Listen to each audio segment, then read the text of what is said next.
الحمدللہ وکفا وسلام علی عبادہ الذین اصطفیٰ اما بعد فاعوذ باللہ من الشیطان الرجیم بسم اللہ الرحمن الرحیم۔ محترم سامعین کرام، میری آج کی گفتگو کا موضوع قبرستان میں دعا کرتے وقت ہاتھ اٹھانے کا تفصیلی حکم کیا ہے۔ سامعین کرام، قبرستان میں مرحومین کے لیے دعائے مغفرت کرتے وقت یا میت کو دفن کرنے کے بعد قبر کے پاس اس کے لیے دعائے مغفرت کرتے وقت ہاتھوں کو اٹھانا نہ تو واجب ہے اور نہ ہی ناجائز ہے، بلکہ بغیر ہاتھ اٹھائے بھی دعا مانگنا جائز ہے اور ہاتھ اٹھا کر بھی دعا مانگنا جائز ہے۔ محترم سامعین، خوب سمجھ لیجئے کہ نہ واجب ہے اور نہ ہی ناجائز ہے۔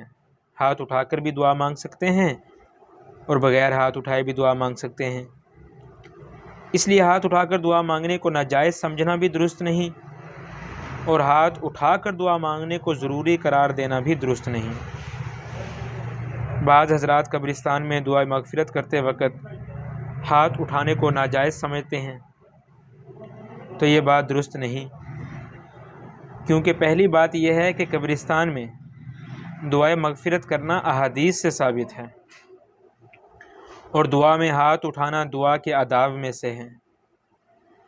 اس لیے قبرستان میں دعائے مغفرت کے وقت ہاتھ اٹھانا درست ہے۔ امداد الفتاویٰ اور فتاویٰ حقانیہ میں یہ بات درج ہے۔ دوسری بات یہ ہے کہ بعض احادیث سے قبرستان میں دعائے مغفرت کرتے وقت یا میت کو دفن کرنے کے بعد اس کے لیے دعائے مغفرت کرتے وقت ہاتھ اٹھا کر دعا مانگنا بھی ثابت ہے۔ اس لیے قبرستان میں مرحومین کے لیے یا میت کو دفن کرنے کے بعد اس کے لیے دعائے مغفرت کرتے وقت ہاتھ اٹھانا فی نفس ہی جائز اور ثابت ہے۔ محترم سامعین، یہ نقطہ بھی سمجھ لیجئے کہ جہاں قبروں سے مانگنے اور اس جیسے دیگر شرکیہ عقائد و اعمال کا رواج ہو، وہاں اگر ہاتھ اٹھائے بغیر دعائے مغفرت کی جائے تو زیادہ بہتر ہے، تاکہ ان خرافات کی تائید بھی نہ ہو اور ان کی اصلاح بھی ہو سکے۔ اس تناظر میں بعض حضرات کی رائے یہ بھی ہے کہ اگر قبرستان میں قبلہ رخ دعا کی جائے تو ایسی صورت میں ہاتھ اٹھا کر دعا کر لی جائے، البتہ اگر قبر کی طرف رخ کر کے دعا کی جائے تو ایسی صورت میں بغیر ہاتھ اٹھا کر دعا کر لی جائے، تاکہ شرکیہ عقائد کی تائید اور اس کے فتنوں سے بچا جا سکے۔ وما علینا الا البلاغ المبین۔